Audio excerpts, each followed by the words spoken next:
ہماری کہانی کا آغاز لاہور کے پرونق شہر میں ہوتا ہے، جہاں 1592 میں ایک شہزادے نے جنم لیا جس کا نام خرم تھا۔ وہ عظیم اکبر کا پوتا تھا، ایک ایسا نسب جس نے اس کی آنکھیں کھلتے ہی طاقت اور تقدیر کی سرگوشی کی تھی۔ نوجوان خرم کوئی معمولی لڑکا نہیں تھا۔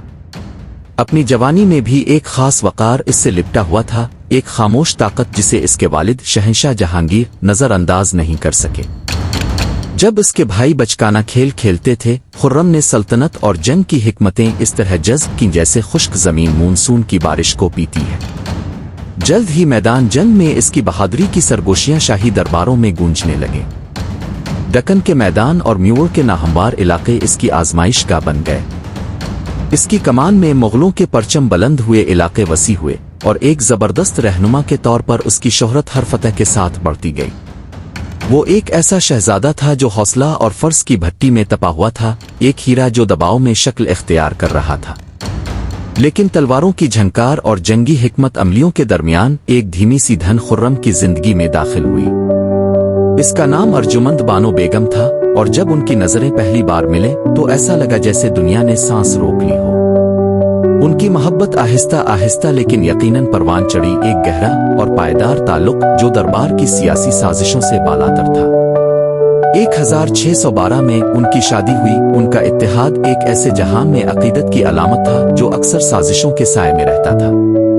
وہ اس کی رازدار، اس کی غیر متزلزل حمایت وہ ہوا بن گئی جس میں وہ سانس لیتا تھا۔ بعد میں اس نے اسے ممتاز محل کا نام دیا، اس کے دل کا قیمتی نگینہ۔ تاہم تخت طاؤس کا راستہ کبھی بھی صرف گلاب کی پتیوں سے نہیں سجا تھا۔ جیسے جیسے شہنشاہ جہانگیر کا دور ختم ہوتا گیا، راہداریوں میں سرگوشیاں تیز ہوتی گئیں جو ممکنہ جانشینوں کے ناموں سے بھری تھیں۔ خرم نور جہاں کے بڑھتے ہوئے اثر و رسوخ اور کسی اور جانشین کے لیے اس کی حمایت کو دیکھ کر ایک اہم فیصلہ کیا۔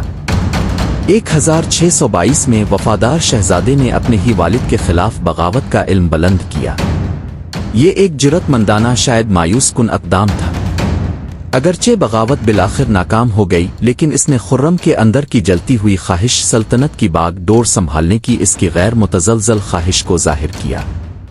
تاہم تقدیر کا اپنا ایک پیچیدہ منصوبہ تھا۔ 1627 میں جہانگیر کی موت کے بعد مرحلہ تیار تھا۔ طاقت اور اتحاد کے ایک نازک رقص کے ذریعے شہزادہ خرم بالآخر تخت پر بیٹھا شاہجہاں، دنیا کا بادشاہ بن گیا، اور اس کے دور حکومت میں بے مثال عظمت کا دور آیا۔ شاہجہاں خوبصورتی کی نظر رکھنے والا ایک دور اندیش نے مغل سلطنت کے منظر نامے کو بدل دیا۔ دہلی کے شاندار لال قلعہ سے لے کر لاہور کے پرسکون شالیمار باغوں تک اس کے تعمیراتی شاہکار پتھروں میں تراشے گئے خوابوں کی طرح اٹھے۔ سلطنت نے ترقی کی، یہ اس کی قیادت اور اس کی دولت کا ثبوت تھا، لیکن اس کی تمام تخلیقات سے بڑھ کر اس کی دائمی محبت کا ایک دلخراش ثبوت تھا۔ جب 1631 میں ممتاز محل اس دنیا سے رخصت ہو گئی، اس کے دل میں ایک ایسا خلا چھوڑ گئی جسے کوئی سلطنت نہیں بھر سکتی تھی۔ شاہجہاں نے اسے لافانی بنانے کا عزم کیا۔ آگرہ میں دریائے جمنا کے کنارے اس نے اپنے غم اور اپنی بے پایا محبت کو تاج محل کی تخلیق میں انڈیل دیا۔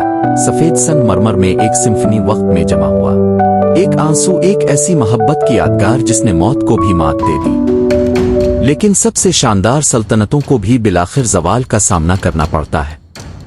شاہجہاں کی زندگی کے آخری سالوں میں سلطنت پر ایک سایہ پڑ گیا، اس کے بیٹوں کے درمیان جانشینی کی ایک زبردست جدوجہد۔ ان میں سب سے زیادہ پرعزم اورنگزیب فاتح بن کر ابھرا، اور یوں وہ شہنشاہ جس نے فوجوں کی کمان کی تھی اور عجائبات تعمیر کیے تھے، خود کو آگرہ کے قلعے کی دیواروں کے اندر قید پایا۔ اس کی واحد تسلی دور سے چمکتا ہوا تاج محل تھا، جو اس کی محبوب ممتاز کی مسلسل یاد دلاتا تھا۔ 8 طویل سال تک وہ ان دیواروں کے اندر رہا، اس کی نظریں اکثر اس کی ابدی محبت کی یادگار پر جمی رہی۔